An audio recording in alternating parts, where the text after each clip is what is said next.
Hello everyone, welcome back to our YouTube channel Rozgar revision. मैं विश्व कुमार हाजिर हूँ आप सभी के सामने परमार सर के पीवाईक्यू पार्ट 5 के नेक्स्ट लेक्चर का रिवीजन लेकर के, जो कि है आज लेक्चर नंबर 8। इसके पहले 7 लेक्चर का रिवीजन हो चुका है, आप चाहे तो उसको देख सकते हैं, प्लेलिस्ट मैंने उसका बना रखा है। बाकी चलिए आज की इस वीडियो को स्टार्ट करते हैं। बाकी अगर आपको इसके रिगार्डिंग रिवीजन के लिए एमसीक्यू चाहिए, इसका एमसीक्यू के फॉर्म में पीडीएफ चाहिए, जो कि मैं हर एक लेक्चर से लगभग 100 के अराउंड में क्वेश्चन बना कर देता हूँ, जिससे कि आपको वहाँ से भी रिवीजन हो जाएगा। तो यहाँ से पहले रिवाइज करने के बाद उस क्वेश्चंस को भी लगा लीजिएगा, तो ज़्यादा आपको बेनिफिशियल होगा। तो उसके लिए आप टेलीग्राम चैनल को ज्वाइन कर सकते हैं, वहाँ पर लिंक डिस्क्रिप्शन बॉक्स में दे रखा है। वहाँ पर आपको ये जो पीडीएफ मिल जाएगा रात को 9 बजे के आसपास में, तो उसको जाकर के ज्वाइन कर लीजिएगा। बाकी चलिए आज के इस लेक्चर को हम लोग यहाँ पर स्टार्ट करते हैं एंड देखते हैं हम लोग फर्स्ट क्वेश्चन। तो फर्स्ट क्वेश्चन आप सभी के सामने यहाँ पर है कि कौन सा मौलिक अधिकार जो है भारतीयों के साथ साथ विदेशियों के लिए भी उपलब्ध है। यानी कि जो मौलिक अधिकार आपको पता होगा कि 12 से लेकर 35 के बीच में है, तो कौन सा ऐसा मौलिक अधिकार है जो आपका भारतीयों के साथ साथ विदेशियों को भी मिला हुआ है। तो इसका करेक्ट आंसर ऑप्शन के अकॉर्डिंग 21A हो जाएगा फ्रेंड्स। ठीक है, तो आपको याद ऐसा रखना है कि यहाँ पर जो है 15, 16, 19, 29 और जो 30 नंबर का जो आर्टिकल है, ये सिर्फ आपका जो है इंडियंस के लिए। बाकी जितने भी आपके मौलिक अधिकार के आर्टिकल्स है वो आपका इंडियंस को भी मिला हुआ है, साथ ही साथ जो फॉरेनर्स है यानी कि जो विदेशी नागरिक है उनको भी मिला हुआ है। लेकिन ये सिर्फ 15, 16, 19, 29, 30 जो है ये सिर्फ और सिर्फ भारतीयों को मिला हुआ है। ठीक है, याद रखिएगा ये चीज़। तो यहाँ पर करेक्ट आंसर 21A हो जाएगा, क्योंकि इसमें तो आ नहीं रहा है। तो सिंपल अगर आप ये याद कर लीजिएगा तो आपको पता चल जाएगा कि कौन सा मिला हुआ सिर्फ विदेशियों को, मतलब कौन सा सिर्फ भारतीयों को मिला हुआ और कौन सा विदेशियों को भी मिला हुआ है। तो ऐसे आप याद कर सकते हैं 15, 16, 19, 29, 30। ये एक प्रकार से मंत्र की तरह आप रट जाइए, आपको याद हो जाएगा। बाकी ये जो 21A आपको पता होगा कि इसमें जो है एजुकेशन रिलेटेड ये चीज़ें दी गई हैं 21A में, जो कि 86th अमेंडमेंट से यहाँ पर जोड़ा गया है। ठीक है, याद रखिएगा। नेक्स्ट है आप सभी का, इसमें प्रारंभिक शिक्षा का अधिकार है। ठीक है, याद रखिए। नेक्स्ट क्वेश्चन मतलब आगे बढ़ते हैं। और 15, 16, 19, 29, 30 जो कि सिर्फ और सिर्फ भारतीयों को मिला हुआ है, तो इसमें क्या क्या चीज़ें हैं। तो 15 ऑलरेडी हम लोग डिस्कस कर चुके हैं कि इसमें जो धर्म, मूलवंश, जाति, लिंग और जन्म स्थान के आधार पर कोई भी भेदभाव नहीं होगा। इसमें भी काफ़ी सारे क्लॉजेस थे, जैसे 1 वाला में बोलता है कि राज्य भेदभाव नहीं करेगा। सेकंड वाला में था कि आपका जो है कोई भी प्राइवेट जो सेक्टर है, जैसे आपका रेस्टोरेंट, होटल, ये सब भेदभाव नहीं करेगा। फिर 3 था कि कोई अगर मान लीजिए महिलाओं और बच्चों के लिए जो है विशेष प्रावधान अगर बनाया जा रहा है तो उसमें कोई हस्तक्षेप नहीं करेगा। तो ये सब चीज़ें आर्टिकल नंबर 15 में है। और 16 में था कि आपका जो नौकरी के क्षेत्र में, यानी कि लोक नियोजन के विषय में जो है अवसर की समानता दी जाएगी। ठीक है, 16 नंबर में। और 19 नंबर में क्या था, तो 19 नंबर अभी हम लोग देखे नहीं है पीवाईक्यू पार्ट 5 में, लेकिन देख लीजिएगा, ध्यान लीजिएगा कि ये जो है आपका स्वतंत्रता का अधिकार से संबंधित है, जो 19 से मतलब 14 से 18 होता है और 19 से ये 22 तक रहता है। ठीक है, तो 19 से 22 में है। और 19 में जो है आपका बोलने की स्वतंत्रता के संबंध में कुछ अधिकार दी गई हैं। इसमें टोटल 6 है, जैसे 19A, B, C, D ऐसे करके है। ठीक है, तो हालांकि ये जब आएगा तो आपको देखेंगे, लेकिन फिलहाल के लिए याद रखिए कि 19 जो है बोलने की स्वतंत्रता के संबंध में अधिकार है। 29 की बात करेंगे तो ये 29 और ये जो 30 है आपका संस्कृति और शिक्षा के अधिकार से संबंधित रखता है। तो 29 में है कि आपका जो अल्पसंख्यक है उसके हितों की सुरक्षा की जाएगी, वह 29 में है। और 30 में है कि शैक्षणिक संस्थान स्थापित करने और प्रशासन करने का अल्पसंख्यकों का अधिकार है। ये 2 आर्टिकल जो है वो आपका संस्कृति और शिक्षा अधिकार में आता है। तो वो जब आएगा डिटेल में उसको हम वहाँ पे पढ़ेंगे, लेकिन अभी फिलहाल के लिए 15, 16, 19, 29, 30 आपको याद रखना है कि सिर्फ और सिर्फ भारतीयों को मिला हुआ है। बाकी जितने भी आर्टिकल्स है वो भारतीयों के साथ साथ अन्य जो विदेशी हैं उनको भी मिला हुआ है। सेकंड क्वेश्चन की तरफ बढ़ते बढ़े, भारत सरकार द्वारा जैविक विविधता अधिनियम 2002 पारित किया गया था। इसने भारत के संविधान में राजनीति निर्देशक सिद्धांत के किस अनुच्छेद के आदर्शों को पूरा किया है। तो देखिए ये आपका पर्यावरण से रिलेटेड है, तो पर्यावरण से जो भी आपका संरक्षण का होगा ना, वो आपका 48A में आ जाएगा। ठीक है, कल हम लोगों ने देखा था 36 से 51 DPSP में आता है, लेकिन 36 से लेकर के जो है 35 से 51 ना, हाँ 36 से 51। तो 36 से हम लोगों ने 44 तक का आर्टिकल कल वाले वीडियो में देखा था, यानी प्रीवियस लेक्चर में देखा था। तो आज हम लोग जो है उसके आगे वाला देख लेते हैं। ठीक है, तो आर्टिकल नंबर 45 देख लेते हैं क्या बोलता है। तो ये बोलता है 0 से 6 वर्ष तक के बच्चों को देखभाल एवं शिक्षा राज्य इस संविधान के प्रारंभ में 10 वर्ष की अवधि के भीतर सभी बच्चों के 14 वर्ष तक की आयु पूरी करने तक निःशुल्क और अनिवार्य शिक्षा प्रदान करने का प्रयास करेगा। देखिए ये जो आर्टिकल नंबर 45 है ना, इसमें जो 21A वाला चीज़ था, जो अभी 21A में लिखा हुआ है, सेम चीज़ आपका 45 में था। लेकिन जब अमेंडमेंट हुआ था 21A, तो यहाँ वाला जो चीज़ है वो वहाँ पर हटा करके उसमें 21A में डाल दिया गया। और इसमें एक नया चीज़ डाल दिया कि 0 से 6 वर्ष तक के जो भी बच्चे होंगे उनको जो शिक्षा का जो कर्तव्य होगा, शिक्षा दिलाने का, वो राज्य का होगा। ठीक है, तो ये 45 में है। 46 में क्या है, तो 46 में है। ठीक है, और ये कौन सा अमेंडमेंट से जोड़ा गया था, तो 86 अमेंडमेंट 2002 से जोड़ा गया था, ये 45 नंबर वाला में। ठीक है, 46 में याद रखिए कि SC, ST, OBC के हितों की अभिवृद्धि के बारे में बात की गई है। और 47 में जो आपका उनके पोषण स्तर को उच्च करना और जो आपका मदिरा है यानी कि दारू वगैरह शराब वगैरह, तो उस पर निषेध लगाना 47 में है। और 48 में अगर बात करेंगे तो कृषि और पशुपालन का संगठन से संबंधित है। और 48A जो कि अभी हम देखे थे, ठीक है, तो पर्यावरण की सुरक्षा और सुधार तथा वनों एवं वन्य जीवों की सुरक्षा से संबंधित रखता है। और इसी में आपका जो है 49 है जो कि आपका राष्ट्रीय महत्व के जो स्मारक है उसके धरोहरों को संरक्षण करने के लिए जो है पर बोला गया है 49 में। 48A जो है आपको याद रखना है कि 42nd अमेंडमेंट 1976 के तहत इसको जोड़ा गया है, तो याद रखिएगा इस चीज़ को भी। 50 नंबर है कि न्यायपालिका और कार्यपालिका का जो पृथक्करण है उसके बारे में 50 में है। और लास्ट जो आर्टिकल है डीपीएसपी का 51 जो कि अंतर्राष्ट्रीय शांति और सुरक्षा को बढ़ावा देता है, तो ये 51 में है। तो 36 से 51 तक हम लोग को यहाँ पर जो याद हो चुका है। तो पार्ट 1 से लेकर पार्ट जो 4 है वहाँ तक हम लोगों ने लगभग सारे आर्टिकल्स देख लिए हैं। कुछ कुछ बचे हुए हैं जैसे कि आपका 19 से 22 है, फिर 23-24 है, तो वो भी धीरे धीरे हो जाएगा। बाकी चलिए नेक्स्ट क्वेश्चन देखते हैं। भारतीय संविधान के भाग 4A को फिर इन द ब्लैंक संवैधानिक संशोधन अधिनियम के माध्यम से भारतीय संविधान में शामिल किया गया है। तो भाग 4A की बात करेंगे तो ये आपका 42nd अमेंडमेंट 1976 के तहत जो है इसको ऐड किया गया है हमारे संविधान में, पहले ये नहीं था। और क्या जोड़ा गया इसमें, तो मौलिक कर्तव्य को जोड़ा गया, ठीक है। इसमें एक समिति याद रखना आपको कि सरदार सुरन सिंह समिति था, उसकी सिफारिशों पर ये जो है मौलिक कर्तव्य आपका था, ठीक है। सरदार सुरन सिंह 8 दिए थे, फिर बाद में प्लस में 2 इंदिरा गांधी ने खुद से ऐड किया था, तो ओवरऑल यहाँ पर 10 मौलिक कर्तव्य जो जोड़े गए थे, ठीक है। इंदिरा गांधी थी उस समय प्रधानमंत्री। बाकी अगर बात करेंगे मूल मूल मतलब वर्तमान में कितने हैं, तो वर्तमान में आपका 11 हो चुका है, क्योंकि एक 86th अमेंडमेंट करके जो शिक्षा का जो अधिकार है, ठीक है, मतलब शिक्षा से रिलेटेड इसको ऐड किया गया है कि जो भी 6 से 14 साल तक के बच्चे हैं उनको शिक्षा की जिम्मेदारी जो है उनके माता पिता को होगी। तो ये चीज़ आपका मौलिक कर्तव्य में लिखा गया है, ठीक है।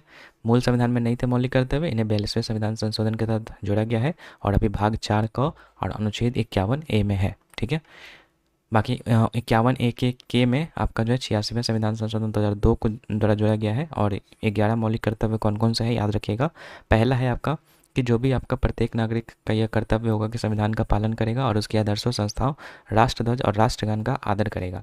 फिर सेकंड है कि स्वतंत्रता के लिए हमारे राष्ट्रीय आंदोलन को प्रेरित करने वाले जो उच्च आदर्श हैं उनको हृदय में संजोए रखें, मतलब जो भी हमारे देश को आज़ाद करने में अपना योगदान दिए हैं उनको हम लोग जो है अपने हृदय में संजोए रखेंगे, तो ये सेकंड नंबर कर्तव्य है। थर्ड है कि भारत की प्रभुता, एकता और अखंडता, ठीक है, इसके बारे में है कि इसकी रक्षा करेंगे। और चौथा है कि देश की रक्षा करेंगे। पाँचवें भारत के सभी लोगों में समरसता और समान भ्रातृत्व की भावना का निर्माण करेंगे।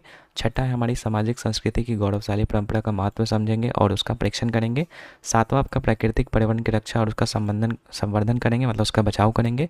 आठवां है कि वैज्ञानिक दृष्टिकोण और ज्ञान अर्जन की भावना का विकास करेंगे। और नाइन्थ है कि सार्वजनिक संपत्ति की सुरक्षा करेंगे, जो भी मतलब सार्वजनिक संपत्ति उसको नुकसान नहीं पहुँचाएंगे। 10वां है व्यक्तिगत एवं सामूहिक गतिविधियों के सभी क्षेत्रों को उत्कर्ष की ओर बढ़ने की सतत प्रयास करेंगे। और 11वां माता पिता या फिर संरक्षक द्वारा 6 से 14 साल तक के बच्चे, जो कि मैंने बोला था 86th अमेंडमेंट में जोड़ा गया ये चीज़।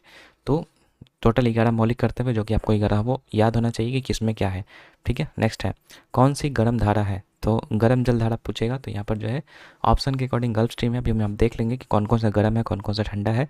सबसे पहले देखते हैं कि जो महासागरीय जल धाराएँ होती हैं वो उत्पन्न कैसे होती हैं। तो इसके उत्पन्न का कारण है कि पहला तो कि सूर्य की गर्मी, ठीक है, उसके बाद हवाएं, घनत्व में अंतर और कॉरियोलस फोर्स, इन सब के कारण जो आपका जो महासागरीय जल धाराएँ हैं वो आपका उत्पन्न होती है या उठती है, ठीक है। अब ये दो तरह की होती है, गर्म और ठंडी। तो आपको बता दें जो ठंडी हवा होती है ना वो जल धारण की क्षमता उसमें कम होती है, और गर्म हवा जो होता है वो जल धारण की क्षमता उसमें ज़्यादा होती है। तो ये चीज़ याद रखिएगा। बाकी यहाँ पर अगर याद करने की बात करें कि कैसे आप इसको याद कर सकते हैं कि कौन सा गर्म है कौन सा ठंडा है, तो सिंपल आप ठंडी जलधारा याद कर लीजिएगा, तो ऑटोमेटिक जो गर्म जलधारा है वो याद हो जाएगा। तो ठंडी जलधारा याद करने का ट्रिक है कि बीपी कंपनी जो है वो गोल्फ वर्ल्ड कप जो है खेला है कहाँ पे, कैलिफोर्निया में। तो बी से आपका वेनेजुएला हो जाएगा, पी से पेरू हो जाएगा, कंपनी से ऐसा कुछ नहीं है, जी से आपका ग्रीनलैंड हो जाएगा, ठीक है। अब यहाँ पर जो कन्फ्यूज मत होइएगा, जी से एक गल्फ स्ट्रीम भी होता है, तो गल्फ स्ट्रीम आपका जो ठंडी नहीं बल्कि गर्म जलधारा है, यहाँ पर ग्रीनलैंड हो जाएगा, ठीक है। बाकी ओ से ओयासी हो जाएगा, एल से लैब्राडोर हो जाएगा, एफ से फॉकलैंड हो जाएगा, डब्ल्यू से आपका वेस्ट ऑस्ट्रेलियन ड्रिफ्ट हो जाएगा, ठीक है, सी से आपका कैनरी हो जाएगा, और कैलिफोर्निया से कैलिफोर्निया हो जाएगा। तो ये सारे आपके ठंडी जलधारा है। बाकी इसके अलावा जो बच गए वो आपका जो है गर्म जलधारा हो जाएगा।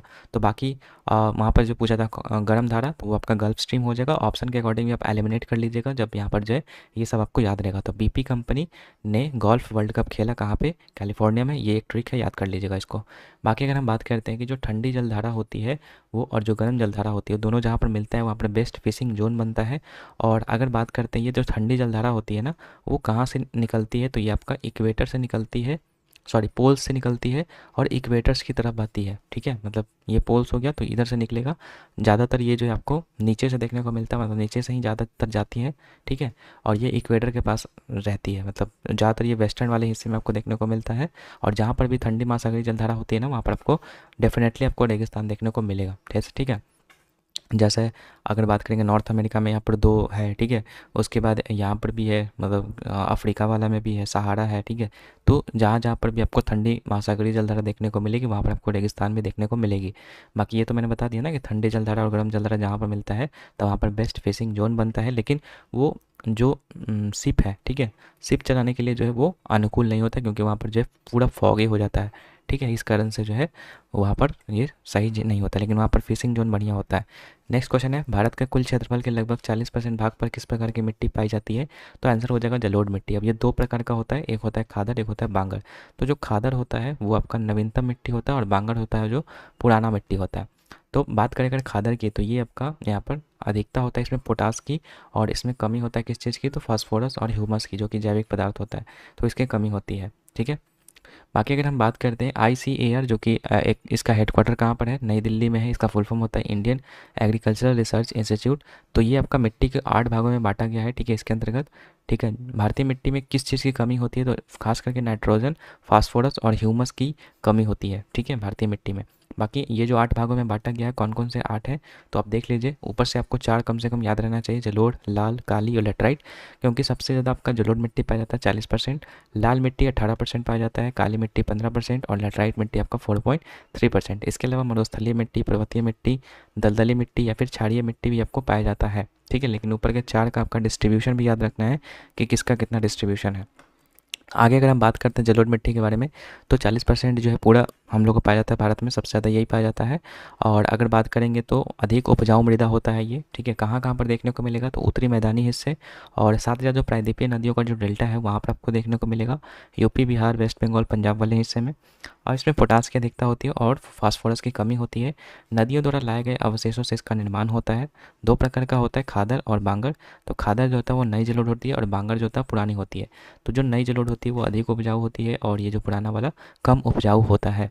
ठीक है, यह 3 हिमालयी नदियों जैसे कि सिंधु, गंगा, ब्रह्मपुत्र, इसके द्वारा जमा किया जाता है। और पूर्वी तटीय मैदानों में भी पाया जाता है ये, जो कि महानदी, गोदावरी, कृष्णा, कावेरी, इन सब के डेल्टाओं में देखने को मिलता है। ठीक है, तो जलोढ़ मृदा का आपको जो है पता चलेगा कहाँ कहाँ पर होता है। बाकी काली मिट्टी की बात करेंगे तो ये टोटल 18% पाया जाता है।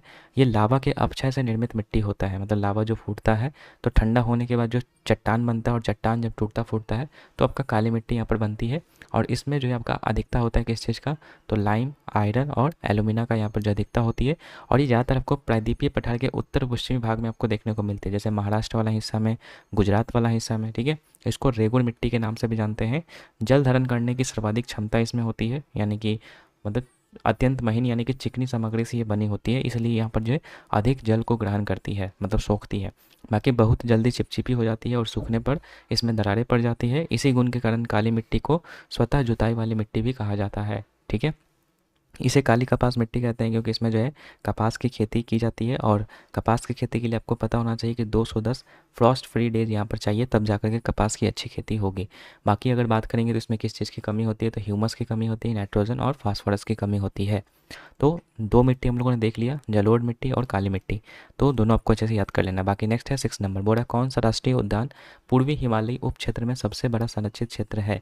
तो अगर बात करेंगे राष्ट्रीय उद्यान पूर्वी हिमालय की बात कर रहा है, तो ये आपका ऑप्शन के अकॉर्डिंग तो नामदफा होगा, जो कि अरुणाचल प्रदेश में पड़ता है। ठीक है, बाकी अगर हम बात करेंगे मणिपुर में, तो मणिपुर में आपका केवुल लामजाओ नेशनल पार्क है। ठीक है, जो कि संघाई हिरन के लिए जो है आपका मशहूर है। और तैरता हुआ राष्ट्रीय उद्यान जो है, ठीक है, ये है केबुल लामजाओ, जो कि लोकटक झील पर है। वहाँ पर फुमडिस करके कुछ चीज़ें होती है जो तैरती रहती है, उसको फुमडिस कहते हैं। ठीक है, बाकी नाम दफ़ा की बात करेंगे तो ये अरुणाचल प्रदेश में है। जिम कॉर्बेट नेशनल पार्क जो कि यूके में है, और भारत के पहले यहाँ पर जो है, जो 1936 में इसका स्थापना किया गया था, जिम कॉर्बेट का पहला राष्ट्रीय उद्यान था ये। बाकी इसके अलावा बांदीपुर राष्ट्रीय उद्यान की बात करेंगे तो कर्नाटक में पाया जाता है। उत्तराखंड में और कुछ कुछ है, जैसे कि जिम कॉर्बेट तो हम लोगों ने देख ही लिया। ठीक है, इसके अलावा हेली नेशनल पार्क जो कि रामगंगा में पड़ता है। ठीक है, राजा जी नेशनल पार्क हो जाएगा, नंदा देवी, फूलों की घाटी, गंगोत्री राष्ट्रीय पार्क, ये सब आपका जो उत्तराखंड में देखने को मिलेगा। ठीक है, बाकी प्रोजेक्ट टाइगर आपको याद रखना है कि 1973 में आया था, और प्रोजेक्ट हाथी जो था वो 1992 में आया था। इसको याद करने का ट्रिक है, राजा जी फूल लेके जिम्मी देवी से मिलने पहुंचे पशु विहार में, तो फूलों की घाटी, जिम कॉर्बेट, ये सब आपका ऐसे आप याद कर सकते हैं। ठीक है, तो 5 उत्तराखंड में आपको नेशनल पार्क याद करना है। बाकी कर्नाटका की बात करेंगे तो इसमें आपका जो है राजीव गांधी राष्ट्रीय उद्यान हो जाएगा, जिसको कि नागर होल के नाम से जानते हैं। इसके अलावा कुद्रेमुख, अंची और बनेरघट्टा, ये सब आपका कर्नाटका का है। तो इसको याद करने का ट्रिक है, राजीव नगर में कूड़े का एक अंश भी बैन है। ठीक है, तो राजीव नगर से राजीव गांधी हो जाएगा, कूड़े से कुद्रेमुख हो जाएगा, अंश से अंशी हो जाएगा, और बैन से आपका बनेरघट्टा हो जाएगा। नेक्स्ट है केरला, तो केरला में आपको याद रखना है एराविकुलम राष्ट्रीय उद्यान है, पेरियार है, और शांत घाटी राष्ट्रीय उद्यान है। तो ये 3 आपको याद रखना है इसमें।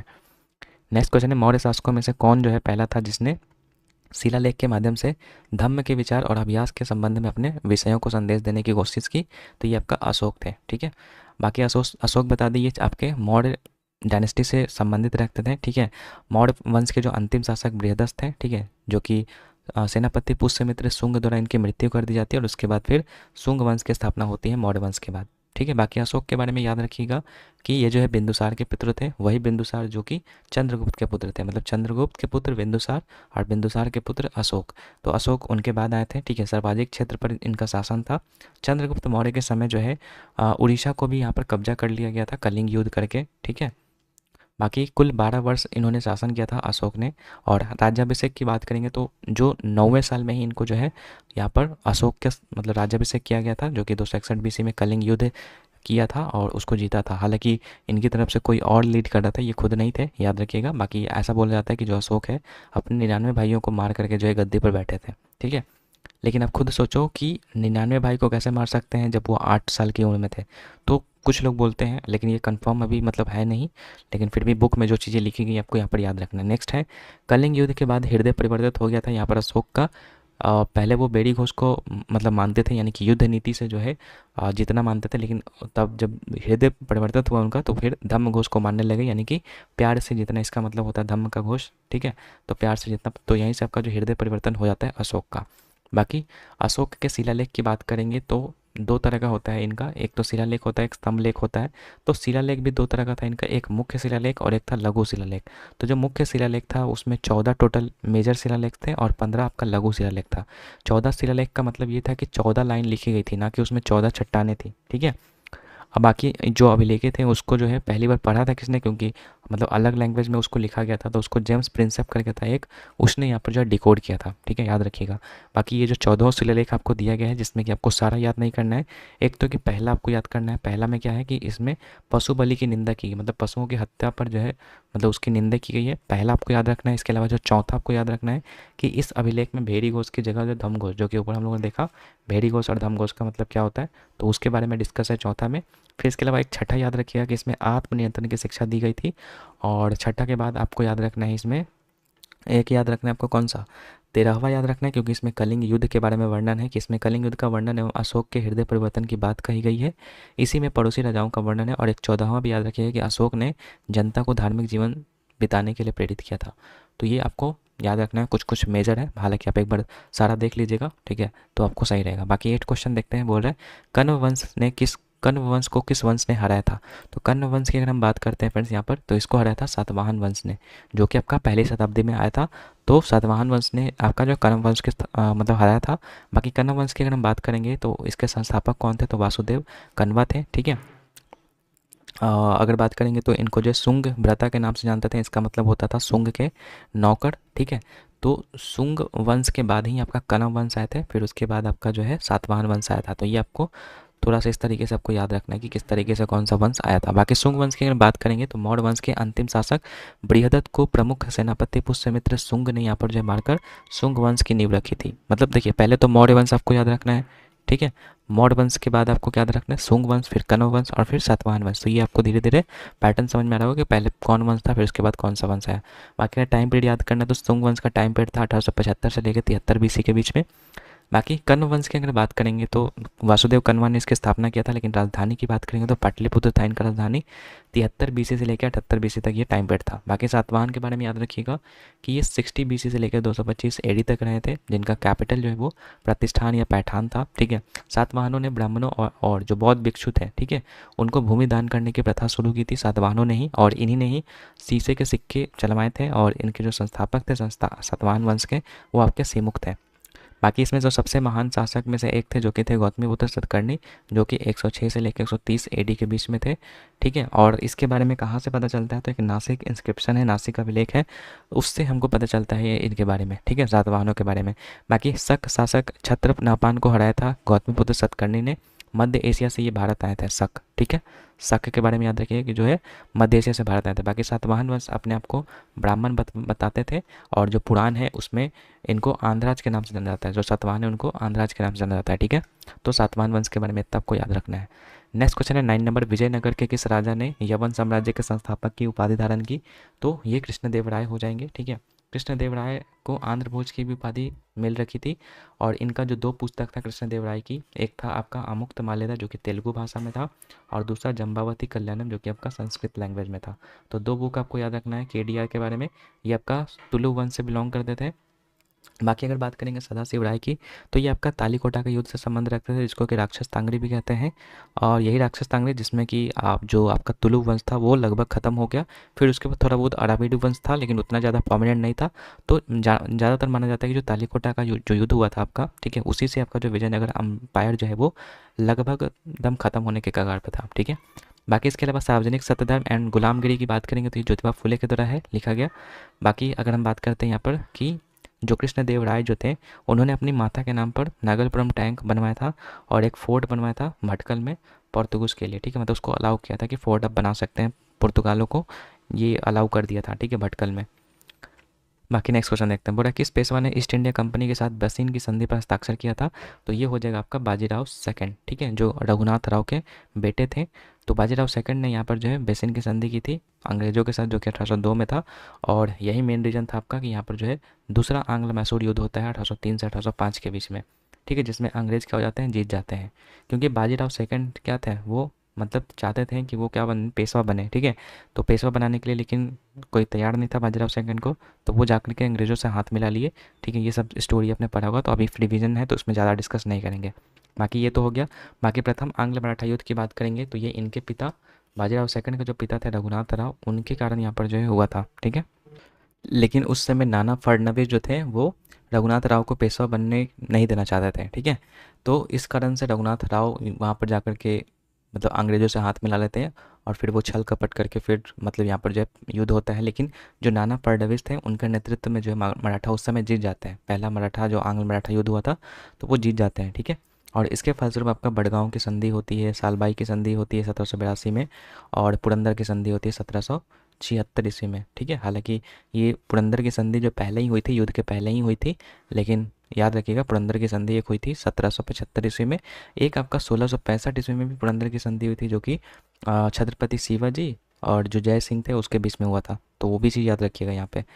बाकी ये पहला आंग्ल मराठा युद्ध है। दूसरा आपको पता चलने गया कि इसके फलस्वरूप मतलब जो दो में आपका बसीन की संधि हुई थी, तो उसके बाद फिर आपका सहायक संधि पर हस्ताक्षर करवा लिया गया था 1803 में अंग्रेजों के द्वारा।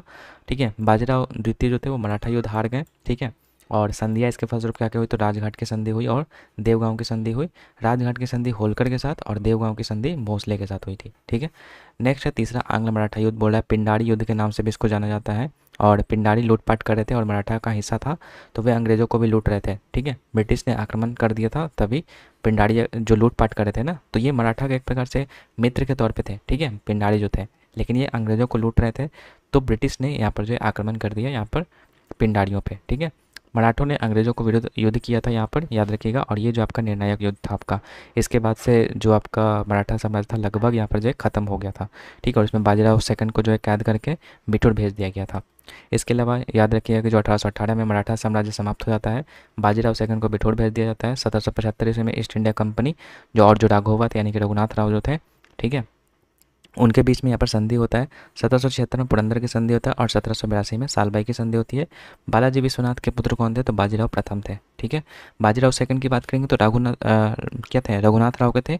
और बालाजी विश्वनाथ के पुत्र थे बाजीराव प्रथम। ठीक है, आगे बढ़ते हैं। 11 नंबर, बड़ा पारिस्थितिकी का कौन सा शाखा जो है प्राचीन पर्यावरण की विशेषता और प्राचीन पौधों और जानवरों के साथ उनकी संबंधों से संबंधित है? तो ये आपका पैलियोकोलॉजी हो जाएगा फर्स्ट। ठीक है, पैलियोकोलॉजी जो होता है वो आपका संबंधित है किससे? परिस्थितिकी से। ठीक है, परिस्थितिकी में जो प्राचीन पर्यावरण की विशेषता है और जो पौधे हैं, जानवर हैं, उनके बीच में रिलेशन के बारे में अध्ययन करना है तो आपका पैलियोकोलॉजी हो जाएगा। ठीक है, बाकी अगर माइकोलॉजी की बात करेंगे तो ये आपका कवक के अध्ययन से संबंधित है। पैलियंथोलॉजी आपका जीवाश्म के अध्ययन से संबंधित है। और इक्थियोलॉजी अगर बात करेंगे तो ये आपका मत्स्य विज्ञान से संबंधित है, यानी कि मछलियों के जो स्पीसीज है, प्रजाति है, उसके स्टडी से रिलेटेड है। और डेमोकोलॉजी आपको याद रखना है कि जनसंख्या या फिर जीव की परिस्थितियों का अध्ययन करना है, ये डेमोकोलॉजी में आता है। बाकी नेक्स्ट क्वेश्चन है, भारत में राष्ट्रीय आय की गणना के लिए जो है किस लागत पर विचार किया जाता है? तो ये आपका फैक्टर कॉस्ट। ठीक है, फैक्टर कॉस्ट याद रखना, यानी कि कारक लागत। आंसर जो है पीडीएफ में गलती था तो इसको सुधार लीजिएगा, फैक्टर कॉस्ट हो जाएगा। हमसे यहाँ पर पूछा था राष्ट्रीय आय की गणना के लिए किस लागत पर विचार किया जाता है। ठीक है, तो यहाँ पर फैक्टर कॉस्ट हो जाएगा, कारक लागत। बाकी उत्पादन के 4 कारक है, भूमि, श्रम, पूंजी और उद्यमी। ठीक है, मतलब किसी भी, अगर मान लो किसी भी कंपनी को स्टार्ट करना है तो उसमें हमको भूमि चाहिए, श्रम चाहिए, पूंजी चाहिए और उद्यमी चाहिए। ठीक है, और कारक भुगतान क्या होता है अलग अलग का? तो भूमि का आपका किराया होता है, जैसे भूमि है तो इसका कुछ ना कुछ किराया देना पड़ेगा आपको। श्रम है तो श्रम अगर किसी से करवाते हैं तो उसको वेतन देना पड़ेगा। पूंजी की बात करते हो तो पूंजी में आपको जो ब्याज देना पड़ेगा। उद्यमी जो होगा, जो एंटरप्रेन्योरशिप होगा, ठीक है, तो वो लाभ कमाना उसका मेन पर्पस होगा। तो ये सब आपका कारक भुगतान के रहता है, अलग अलग जो भी उत्पादन के कारक है तो सबका अपना अपना कारक भुगतान है। ठीक है, इसके अलावा जीडीपी की गणना की बात करेंगे तो 3 मेथड से जीडीपी की गणना की जाती है। एक होता है आपका वैल्यू एडेड मेथड या इसी को प्रोडक्शन मेथड भी कहते हैं। ठीक है, इसमें क्या होता है कि जो भी आपका वस्तु उत्पादित हो रहा है, जैसे मान लीजिए कोई किसान आपका गेहूँ उत्पादन किया, अब ये जो गेहूँ जो है किसी आटा बनाने वाले को दे दिया तो वो आटा बनाया। अब ये आटा बना करके किसी बिस्किट बनाने वाले को दे दिया, जैसे मान लो कि आटा यहाँ पर 100 रुपये में यहाँ पर जो है गेहूँ बनाया। ठीक है, मतलब गेहूँ उत्पादन किया कौन? किसान। अब ये किसान दे दिया किसी आटा बनाने वाले कंपनी को, तो यहाँ पर इसका मूल्य क्या हो गया? 200 रुपये हो गया। अब यहाँ से जो है 200 रुपये वाले को अब ये इसको बेचेगा तो यहाँ पर जो है बिस्किट बनाने का कॉस्ट कितना हो जाएगा? 300 रुपया। तो यहाँ पर जो वैल्यू ऐड हुआ, जैसे पहले तो कि यहाँ पर ये 100 वैल्यू ऐड किया किसान ने, चाहे वो मेहनत करके किया चाहे किसी भी तरीके से किया, तो वैल्यू ऐड किया ना, तो ये 100 रुपये ऐड कर दीजिए प्लस 200 रुपये। पहले तो 100 रुपये इसमें इंक्लूड है, वैल्यू कितना ऐड का हुआ? तो 100 का हुआ, तो इसमें भी 100 जोड़ दीजिए। अब यहाँ पर देखिए 200 था और 300 हो गया, इसमें कितना वैल्यू ऐड हुआ? तो 100 रुपये और ऐड हो गया। तो ये जो हम लोग का टोटल जो ऐड हुआ ना, इसको हम बोलते हैं ग्रॉस वैल्यू एडेड, यानी कि टोटल 300 यहाँ पर जो है GVA निकल के आया। ठीक है, तो ये होता है आपका GVA। ठीक है, तो इससे हम लोग जो है निकाल सकते हैं, जीडीपी की गणना कर सकते हैं। तो ये आपका एक मेथड हो गया। सेकंड होता है आपका एक्सपेंडिचर मेथड। सेकंड यानी एक्सपेंडिचर का मतलब होता है व्यय विधि। तो इसका एक फार्मूला होता है CGIXM। ठीक है, इसमें से हम क्या करते हैं कि जितने भी टाइप्स के जो आपका एक्सपेंडिचर हुआ, जैसे कि आपका कंजप्शन वाला हो गया या फिर जो गवर्नमेंट एक्सपेंडिचर हो गया, इन्वेस्टमेंट वाला हो गया, ठीक है, इन सबको जोड़ दीजिए और साथ ही साथ इसमें से जो निर्यात वाला हिस्सा है उसमें से आपको आयात वाला घटा देना, जिसको कि नेट इम्पोर्ट बोलते हैं। ठीक है, नेट इंपोर्ट बोलते हैं इसको। तो निर्यात में से आयात को घटा देंगे तो हमको नेट इंपोर्ट मिल जाएगा, इसको जोड़ देंगे तो हमको यहाँ पर जो है जीडीपी कैलकुलेट कर सकते हैं इस मेथड से भी। तो एक्सपेंडिचर मेथड एक आपको याद रखना है। और तीसरा है आपका इनकम मेथड। इसमें आपका कई सारी चीज़ें देखी जाती है, जैसे कि कर्मचारियों का मुआवजा देखा जाता है, जिसमें कि वेतन, पेंशन, ठीक है, सामाजिक सुरक्षा में योगदान, किराया, ब्याज, लाभ, ये सब देखा जाता है पहला तो। कि दूसरा आपका लाभ देखा जाता है कि किराया और रॉयल्टी क्या है या फिर ब्याज क्या है, वो देखा जाता है। और मिश्रित आय देखा जाता है। तो 3 मेथड आपको याद रखना है, इनकम, एक्सपेंडिचर और एक और क्या था? इनकम, एक्सपेंडिचर और आपका है एक प्रोडक्शन मेथड या वैल्यू एडेड मेथड। ठीक है, नेक्स्ट है जोड़ों के बीच जो है मौजूद तरल पदार्थ जो जोड़ों को गतिशीलता को आसान बनाता है, वो क्या कहलाता है? तो इसको हम लोग क्या बोलते हैं यहाँ पे? तो याद रखिएगा कोलेजन हो जाएगा ये। ठीक है, बाकी यहाँ पर याद रखिएगा कि जो प्रोटीन होता है वही कोलेजन होता है, जो कि सबसे प्रचुर मात्रा में शरीर में उपस्थित होता है। खनिज की बात करेंगे तो ये आपका कैल्शियम और फास्फोरस देखने को मिलता है इसमें।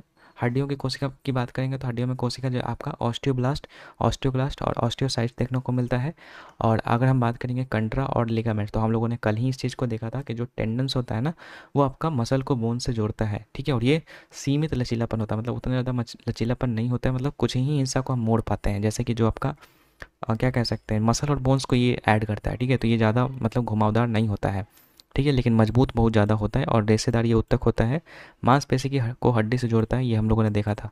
और बाकी लिगामेंट्स की अगर बात करेंगे तो ये आपका हड्डी को हड्डी से जोड़ता है, इसमें छोटे मैट्रिक्स मौजूद होते हैं और अत्यधिक मजबूत ये होता है। ठीक है, बाकी कंकाल तंत्र की अगर हम बात करें तो कुल हड्डी 206 होता है आपका ह्यूमन एडल्ट में, ठीक है, और 300 वही अगर आप पूछेगा तो बच्चों में हो जाएगा। बाकी ये जो हड्डी होता है कैल्शियम फॉस्फोरेट का बना हुआ होता है। और जोड़ों की अगर बात करेंगे तो जोड़ मुख्यतः 3 टाइप का होता है, एक आपका सिनेवियल जोड़, दूसरा रेशेदार और तीसरा कॉर्टिजनस। ठीक है, तो इसमें से जो सिनेवियल जोन है उसके 6 टाइप्स होते हैं, याद रखिएगा। एक होता है हिंज जो कि कोहनी पे आपको देखने को मिलता है, एक होता है सैडल जो कि आपको कार्पो मेटाकार्पल जोड़, जो हाथ वाला जो हथेली होता है ना, यहाँ पर आपको सैडल देखने को मिलता है। प्लेनर की अगर बात करेंगे तो ये आपका एक्रोमिक्युलर जोड़ यहाँ पर आपको देखने को मिलेगा। प्लेनर में आपको दिखा देता हूँ, प्लेनर प्लेनर कहाँ पे है, पाइवट पाइवट ये होता है, देखिए पाइवट पे देख लेते हैं पाइवट कहाँ पे होता है, तो ये आपका एंटला ये तो क्या है, एटलांटो एक्सियल जोड़ जो यहाँ पर आपको दिखाई दे रहा है। ठीक है, ये आपका पाइवट जोड़ है। ठीक है, इसके अलावा कॉन्डिलाइट की बात करेंगे तो कॉन्डिलाइट जो होता है आपका मेटाकार्पल फेंजियल, यानी कि जो ये जो होता है आपका कहाँ पे, यहाँ पे आपको देखने को मिलेगा। ठीक है, बाकी इसके अलावा बॉल और सॉकेट की बात करें तो एल्बो यानी कि जो कुल्ला होता है ना, वहाँ पे आपको देखने को मिलता है, एल्बो नहीं सॉरी, जो कुल्ला होता है ना यहाँ पर आपको जो है देखने को मिलता है बॉल एंड सॉकेट। ठीक है, और सबसे ज़्यादा यही आपका मूव कर सकता है, तो ये चीज़ आपको याद रखना है। ठीक है, बाकी एक बच गया था प्लेनर ना, तो प्लेनर ये होता है फ्रेंड्स। ठीक है, ग्लीजिंग इसको बोलते हैं। ठीक है, ग्लीजिंग यहाँ वाला जो गर्दन के पास होता है ना, इसको बोलते हैं। तो ये 6 प्रकार का है। बाकी सबसे लंबी हड्डी अगर पूछेगा मानव शरीर में तो फीमर हो जाएगा जो कि जांग के पास होती है। शॉर्टेस्ट पूछेगा तो स्टेपिस हो जाएगा जो कि कान की हड्डी होती है। और स्ट्रॉन्गेस्ट पूछेगा तो आपका जॉ हो जाएगा यानी कि जबड़ा की हड्डी। ठीक है, नेक्स्ट क्वेश्चन देखते हैं, सही कथन कौन सा है, तो ये हो जाएगा धातु अम्ल के साथ जब अभिक्रिया करती है तो धातु लवण और हाइड्रोजन गैस बनाती है। ये बिल्कुल सही है कि जब धातु है, कोई भी धातु है, जैसे कि आप फेरस ले लीजिए, लोहा ले लीजिए, ठीक है, इसका अगर अम्ल से रिएक्शन करवा दीजिएगा तो एक तो कि ये लवण बनाएगा FeCl प्लस में हाइड्रोजन गैस को उत्पन्न करेगा। ठीक है, इस तरीके से FeCl प्लस में H2, तो ये होता है आपका, तो ये हम लोग का बिल्कुल सही है, तो यही हम लोग का करेक्ट आंसर हो जाएगा। बाकी आगे बढ़ते हैं हम लोग, रिएक्टिविटी सीरीज़ की बात कर लेते हैं थोड़ा बहुत। तो रिएक्टिविटी सीरीज़ में जो आपका एलिमेंट सबसे ऊपर है वो सबसे ज़्यादा आपका रिएक्टिव होता है। जैसे कि अगर बात करेंगे पोटेशियम, सोडियम, कैल्शियम, आप ऐसे करके याद कर सकते हैं इसको कि करीना ने कार मांगी अल्टो जन फरारी। ठीक है, इस तरीके से आप इसको याद कर सकते हैं रिएक्टिविटी सीरीज़ को, जिसमें से पोटेशियम सबसे ऊपर और सोडियम होता है। ठीक है, ये दोनों आपका जो है ठंडा पानी से अधिक क्रियाशील करता है। और अगर बात करेंगे इसमें एक छूटा हुआ है, ठीक है, बेरियम एक छूटा हुआ है यहाँ पे, याद कर लीजिएगा इसको। बेरियम जो होता है और कैल्शियम जो होता है ये दोनों आपका गर्म पानी से हाईली रिएक्टिव होता है। बाकी अगर बात करेंगे मैग्नीशियम की तो ये आपका हाँ मैग्नीशियम भी आ जाएगा, गर्म पानी के साथ अभिक्रिया करता है। बाकी जो एल्युमिनियम, जिंक और जो फेरस है ना, ये आपका भाप के साथ बहुत तेज़ी से अभिक्रिया करता है। बाकी ये निकल, SnPb, ये नीचे की ओर जैसे जैसे जाइएगा वैसे वैसे रिएक्टिविटी आपका जो है कम होता हुआ जाएगा यहाँ पे। ठीक है, बाकी जो हाइड्रोजन के ऊपर वाले धातु जो है वो एसिड के साथ अभिक्रिया करके हाइड्रोजन गैस इन्वॉल्व करते हैं, जो अभी हम लोग का क्वेश्चन था यही था। ठीक है, तो ये बाकी हाइड्रोजन के ऊपर का जितना भी है ना, सब आपका जो हाइड्रोजन गैस यहाँ पर जो उत्पन्न करेगा, जितने भी आपके धातु हैं। बाकी इसके नीचे जो भी है हाइड्रोजन से कम क्रियाशील धातु copper, mercury, silver, gold, platinum, ये सब है और ये सब है। तो ये आपको रिएक्टिविटी से आपको अच्छे से रट जाना है। ठीक है, बाकी डबल डिस्प्लेसमेंट रिएक्शन क्या होता है, जिसमें अभिकारिकों के बीच में लोन्स का आदान प्रदान होता है। मतलब जैसे यहाँ पर देख सकते हैं Na2SO4 है प्लस में BaCl2 है, तो यहाँ पर द्विस्थापन अभिक्रिया में क्या होगा, Na2 जो होता है ना वो Cl से अभिक्रिया कर लेगा। ठीक है, यानी कि NaCl बन जाएगा, और ये जो बेरियम है वो SO4 से रिएक्टिव कर लेगा, यानी कि बेरियम सल्फेट, जो कि आपका सफ़ेद अवक्षेप का निर्माण होता है इसमें। तो जो एक दूसरे का स्थान क्या कर लेता है, चेंज कर लेता है, तो वही आपका द्विस्थापन अभिक्रिया कहलाता है। बाकी धात्विक ऑक्साइड जो होता है वो क्षार से अभिक्रिया करता है, और जो अधात्विक ऑक्साइड है वो अम्लीय से अभिक्रिया करता है। और जैसा कि आपको पता है कि क्षार और अम्ल जब अभिक्रिया करता है तो लवण और जल का निर्माण करता है, और इसी रिएक्शन को हम लोग जो उदासीनीकरण अभिक्रिया कहते हैं। एक होता है जो उभयधर्मी ऑक्साइड होता है, जिसमें कि अम्ल और क्षार दोनों से अभिक्रिया करता है, जैसे कि आपका SNO, ZNO, BeO, Al2O3, PbO2, MnO2 और Ga2O3, ये सब आपका जो है अम्ल और क्षार दोनों से अभिक्रिया यहाँ पे कर सकता है। इसके अलावा बात करते हैं 15 नंबर, जीवित जीवों और उनके पर्यावरण के बीच अंतःक्रिया के अध्ययन को क्या कहा जाता है, तो ये कहते हैं पारिस्थितिकी। ठीक है, अब ये पारिस्थितिकी सबसे पहले किसने दिया था, तो अर्नस्ट हैगल ने दिया था 1866 ईस्वी में। भारतीय पारिस्थितिकी के जनक अगर पूछेगा तो ये हो जाएगा आपके रामदेव मिश्रा। ठीक है, नेक्स्ट है 60 नंबर बोला झिझिया बिहार का एक प्रसिद्ध लोक नृत्य है और ये मिथिला के पौराणिक शहर में किया जाता है। यह नृत्य महिलाओं द्वारा किया जाता है। पूरे नवरात्रि नवरात्रों का त्यौहार होता है। भगवान किसके तीन रूपों की पूजा करने के लिए मनाया जाता है? तो तीन भगवान लक्ष्मी, पार्वती और सरस्वती। याद रखिएगा कि जो झिझिया फेस्टिवल होता है ना 9 दिनों में जो नवरात्रि के समय किया जाता है, ये आपका इन तीन भगवानों को पूजा करने के लिए जो है मनाया जाता है। बाकी नेक्स्ट है 70 नंबर बोला किस राज्य में सांझी का त्यौहार मनाया जाता है? तो ये पंजाब में आपका करेक्ट आंसर हो जाएगा। बाकी गुजरात की अगर बात करेंगे यहाँ पर त्यौहार की, तो शामला जी मेला, ठीक है, जैसे याद है करिएगा इसे, शर्मा जी माधव से रन कर रहे हैं, यानी कि शामला जी मेला, माधवपुर, रण उत्सव, मोढेरा बौद्ध मेला या फिर दुर्गा पूजा, ये सब आपका जो गुजरात का है। मिजोरम में याद रखिएगा जिसमें भी लास्ट में कुट कुट करके रहेगा, जैसे कि चपचार कूट, मीम कूट, फावांग कूट, ये सब आपका मिजोरम का है। इसके अलावा बात करते हैं तमिलनाडु की, तो अंजलि को कट्टू कर लिया, वो पागल हो गई और थाईलैंड में जाकर फ्लोट करने लगी। ये ऐसा कुछ ट्रिक है, लेकिन बाकी आप अपना कुछ लॉजिक लगा के याद कर सकते हो तो ठीक है। जैसे कि पहला तो कि नाट्य अंजलि हो जाएगा, जल्लीकट्टू हो जाएगा तमिलनाडु का, ही पोंगल हो जाएगा, कार्तिकई हो जाएगा, थाई पूसम हो जाएगा, फ्लोट फेस्टिवल हो जाएगा, पुथांडु जो कि एक न्यू ईयर फेस्टिवल है तमिलनाडु का, ये हो जाएगा, महामहम हो जाएगा और थिरुवैयाडू हो जाएगा। ये सब आपका जो है तमिलनाडु का लोक फेस्टिवल है, सॉरी, ठीक है, फेस्टिवल। बाकी पंजाब की बात करेंगे तो होला मोहल्ला, लोहड़ी, गुड़ी पड़वा, ठीक, गुरु पर्व, सॉरी गुड़ी पड़वा तो महाराष्ट्र का है ना, गुरु पर्व, ठीक है, वैसाखी जो कि गुरु गोविंद सिंह के जन्म दिवस के अवसर पर मनाया जाता है। इन्होंने खालसा पंथ की रचना किया था, यहाँ पर याद रखिएगा। तो ये सब आपका पंजाब का है। नेक्स्ट क्वेश्चन देखते हैं। 18 नंबर बोल रहा है कि 1973 में भारत की पहली महिला उच्च न्यायालय जो है न्यायाधीश अन्ना चांडी ने मलयालम में अपनी आत्मकथा क्या प्रकाशित की थी? तो आत्मकथा का नाम ही था आत्मकथा, याद रखिएगा। जो अन्ना चांडी जो कि भारत की पहली महिला उच्च न्यायाधीश बनी थी, ठीक है, हिमाचल प्रदेश की, तो उनकी आत्मकथा का नाम ही है आत्मकथा। बाकी इसके अलावा याद रखिएगा कि the race of my life Milkha Singh का है। एस अगेंस्ट ऑड्स की बात करेंगे तो सानिया मिर्जा का है। अनब्रेकेबल की बात करेंगे तो ये मैरी कॉम का है। The great my on story ये मोहम्मद अली का है। और अनडिस्प्यूटेड ट्रुथ ये आपका माइक टाइसन का है, ठीक है। तो ये सब आपके जो है याद रखिएगा। बाकी इसके अलावा 19 नंबर है, भारत की जनगणना 2011 के अनुसार भारत में कितने ज़िले हैं? तो टोटल आपका 600 यहाँ पर 40 जिले याद रखना है और 28 राज्य और 7 यूटीज़ थे 2011 के अनुसार, लेकिन करंट में आपको याद रखना है 28 राज्य और 8 यूटीज़ है, ठीक है। तो याद रखिएगा 640 जिला था 2011 के अनुसार। बाकी आगे बढ़ते हैं। साक्षरता दर हम लोग पहले भी देख चुके हैं कि सबसे ज़्यादा कहाँ पे है, तो ये चीज़ को हम लोग स्किप करते हैं। बाकी लास्ट क्वेश्चन है आज का, भारत ने अपना पहला व्यक्तिगत ओलंपिक पदक जो है किस खेल में जीता था? तो ये आपका कुश्ती में जीता था फ्रेंड्स, ठीक है। कुश्ती जो कि आपका 1952 में ही आपका जो होलंसकी में जो आपका ओलंपिक हुआ था ना, तो उसमें कुश्ती में मेडल जीता गया था, इंडिविजुअल मेडल, जो कि के डी जाधव ने यहाँ पर जीता था। बाकी अगर बात करते हैं ओलंपिक की, तो भारत सबसे पहले अगर बात करें कब पार्टिसिपेट लिया था, तो सबसे पहले 1900 में यहाँ पर जो है पार्टिसिपेट लिया था भारत, जिसमें कि जो पेरिस फ्रांस में हुआ था उसमें से नॉर्मन प्रिचार्ड जो थे वो एंग्लो इंडियन थे, ठीक है, फुल्ली इंडियन में नहीं थे, एंग्लो इंडियन थे, जो कि 2 रजत मेडल लेके आए थे, ठीक है। और 1900 में आपको याद रखना है कि पहली बार महिलाओं ने भाग लिया था इसमें, ठीक है, जो भी ओलंपिक था उसमें। बाकी अगर बात करेंगे टीम कब भेजा गया था भारत का, तो 1920 में भेजा गया था, जो कि बेल्जियम का जो हुआ था, तो उसमें सबसे पहले भारतीय टीम भेजा गया था। और भारत का अगर अब तक की प्रदर्शन की बात करेंगे तो टोटल 41 मेडल यहाँ पर जीता गया, जिसमें से 10 गोल्ड मेडल है, 10 आपका सिल्वर मेडल है और 21 आपका ब्रॉन्ज मेडल है, ठीक है। इसमें से जो 10 गोल्ड मेडल है ना, उसमें 8 आपका जो है हॉकी टीम में है और 2 आपका जो है इंडिविजुअली आपका जीता गया है, ठीक है। और हॉकी टीम जो थे वो लगातार आपको बता दें 6 लगातार मेडल यहाँ पर जीता गया था, ठीक है, हॉकी वाले में। बाकी कैप्टन कौन है, तो जयपाल सिंह मूड़ा है, ठीक है, याद रखिएगा, हॉकी टीम के उस समय, ठीक है। अभी तो फिलहाल चेंज हो गए हैं, लेकिन उस समय थे ये जयपाल सिंह मूड़ा, जो आपका लगातार 6 बार जीता था ना, तो वो।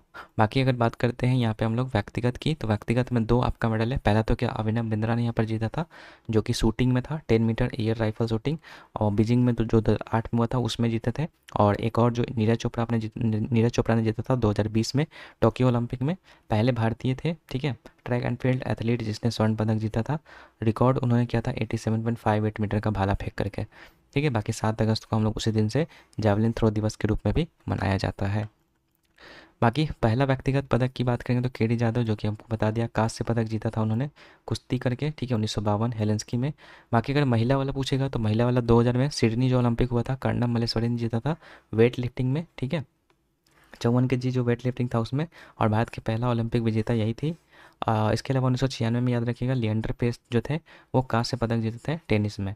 इसके अलावा 2004 में बात करेंगे तो राज्यवर्धन सिंह राठौर, जो कि रजत पदक जीते थे एथेंस जो ग्रीक वाला था उसमें निशानेबाजी में, ठीक है, तो ये छोटा छोटा फैक्ट भी आपको याद रखना है। तो ये था आज का लेक्चर, जो कि था क्वेश्चन लेक्चर नंबर 8। बाकी इसके बाद एक लेक्चर 9 बचा हुआ है, जो कि हम एक ही लेक्चर पीछे हैं। ठीक है, उसको भी कंप्लीट किया जाएगा आपको कल। तो उसके लिए आप बस बने रहिएगा, रेगुलर बेसिस पे आपको वीडियो मिलती रहेंगी। नोट्स भी आपको अपडेट किया जाता है। कहाँ पर अपडेट होता है, तो टेलीग्राम को ज्वाइन कीजिएगा वहाँ पर। बाकी जो मैं MCQ आपको देता हूँ ना, लगभग एक लेक्चर से लगभग 100 क्वेश्चन, तो उसको भी आप लगाया कीजिए। ठीक है, पढ़ने के बाद उससे और भी ज़्यादा आपको चीज़ें याद हो जाएंगी। ठीक है, बाकी चलिए आज के इस वीडियो को यहीं पर रखते हैं। वीडियो कैसा लगा कमेंट सेक्शन में बताइएगा। बाकी चलिए मिलते हैं नेक्स्ट वीडियो में, तब तक के लिए गुड बाय।